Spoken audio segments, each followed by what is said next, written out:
Christmas blessing. Please join us for this carol.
ప్రభు యేసుక్రీస్తు నామములో ప్రియ showers of blessing viewers అందరికీ వందనాలు చెల్లిస్తున్నాం.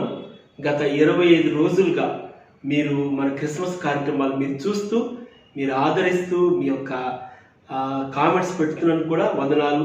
మీరందరూ అనేక మంది దీవించబడుతున్నారు మీరు చెప్పినందుకు కూడా మీకు మా ఇమ్మాన్యుయల్ చర్చ్ తరఫున షవర్స్ ఆఫ్ బ్లెస్సింగ్ తరఫున మీకు వందనాలు చెల్లిస్తున్నాం.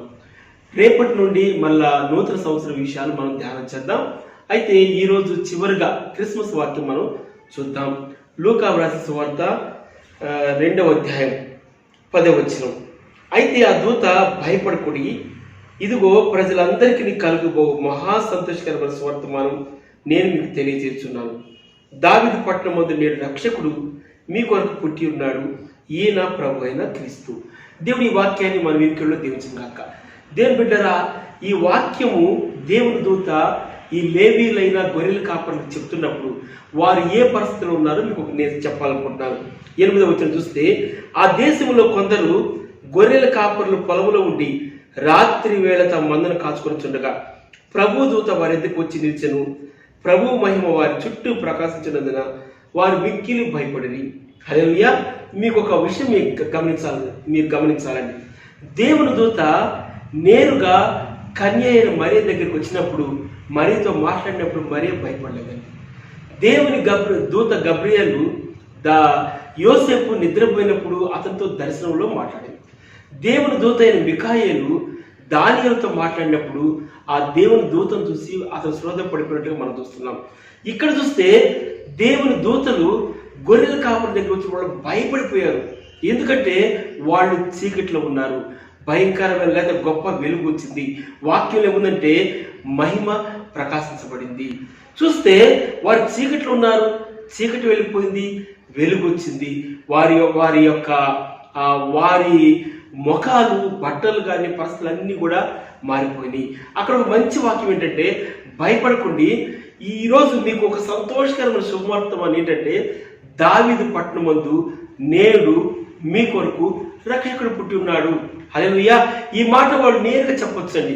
కానీ వారి చీకట్లో ఉన్నప్పుడే, వారి మందలు కాస్తున్నప్పుడే ఎందుకు అలా చెప్పాల్సి వచ్చింది అంటే ఒకటి ఇలా మనం చెప్పుకోవచ్చు. ఏంటంటే దేవుడు వెలుగు ప్రేమ స్వరూపం మాత్రమే కాదు, ఆయన వెలుగై ఉన్నాడు. దేవుడు పుట్టినప్పుడు గొప్ప వెలుగు ఆ యేసు ప్రభు పుట్టినప్పుడు ప్రకాశించబడింది. హల్లెలూయా. అయితే ఆ వెలుగేంటి ఒక మాట నేను మీకు చెప్పాలనుకుంటున్నాను.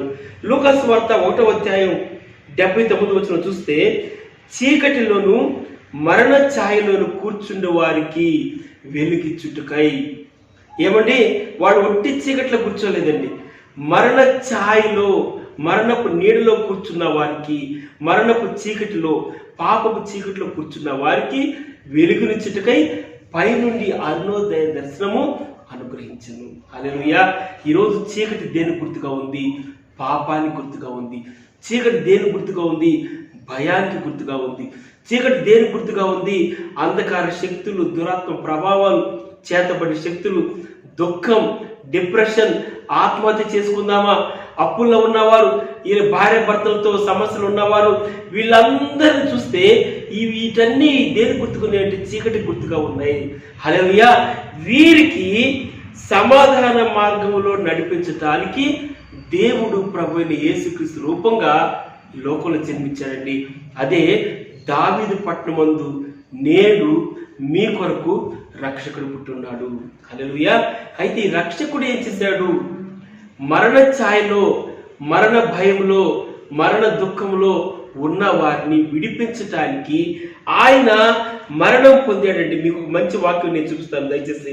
హెబ్రీయులకు రాసిన పత్రిక 2వ అధ్యాయం 9వ వచనం చూస్తే, దేవుని కృప వలన ఆయన ప్రతి మనుషుని కొరకు మరణము అనుభవించినట్లు. హల్లెలూయా. ఈరోజు యేసు ప్రభు నీ కొరకు రక్షకుడికి ఎందుకు పుట్టాడు తెలుసా? నువ్వు మరణ భయంలో ఉన్నావు, నువ్వు దుఃఖ భయంలో ఉన్నావు, మరణపు నీడలో నువ్వు ఉన్నావు. ఈ మరణపు నీడ తీసివేయడానికి ఆయన ప్రతి ఒక్కరి కొరకు మరణం అనుభవించాడు. రక్త మాంసంలో పాలు భాగస్తుడై మరణం అనుభవించి మరణం జయించాడు. నీ కొరకు శిలువలో మరణించి సమాధిలో ఉంచబడి తిరిగి లేచి మరలా రాని అన్నాడు. దేవుని బిడ్డ, ఈరోజు క్రిస్మస్ అంటే ఒట్టి cakes, Christmas tree, Shanta class decoration మాత్రమే కాదండి. అది అలంకరణే. యేసు క్రీస్తు నీ హృదయంలో జన్మించినప్పుడే నిజమైన క్రీస్తు. యేసు ప్రభు నీకు మరణించాడు, నీ కొరకు మరణించాడని తెలుసుకున్నప్పుడే నిజమైన క్రిస్మస్. కాబట్టి క్రిస్మస్ అంటే క్రీస్తు ఆరాధన జరిగించాలని కోరుకుంటూ మరొకసారి మిమ్మల్ని యేసు ప్రభు దగ్గర ఆహ్వానిస్తూ మిమ్మల్ని దీవించాలని ఒక వాక్యాన్ని నేను ముగిస్తున్నాను. చిన్న ప్రార్థన చేసుకుందాం. మా ప్రియ పరలోక తండ్రి, మీ పాద స్తోత్రాలు. ఈ వాక్యం విన్న వారిని దీవించండి, వారి హృదయంలో జన్మించండి. ఎవరైతే మరణ ఛాయలో, మరణ భయములు ఉన్నారో వారి కొరకు మీరు మరణించారని తెలిసినట్లుగా తెలియపరిచి వారి రక్షణ తెచ్చి మహిమ పొందమని యేసు నామములో ఈ మనవులు అడిగిపెట్టిన పరలోక తండ్రి. ఆమేన్.